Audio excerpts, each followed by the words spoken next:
This is DIMM socket. Or RAM slot.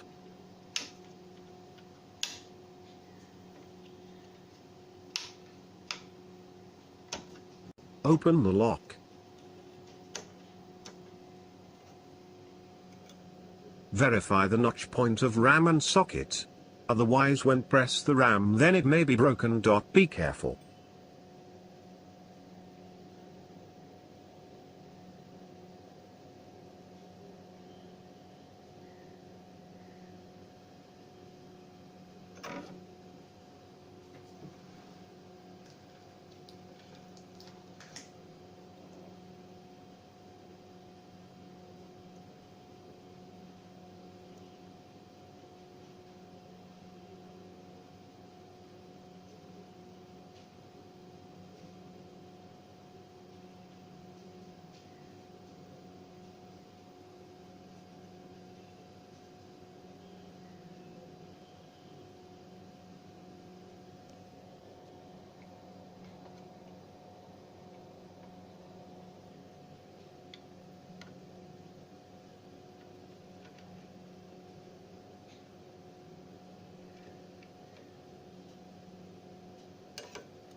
Now press the RAM with both hand and lock clip automatically lock the RAM in slot.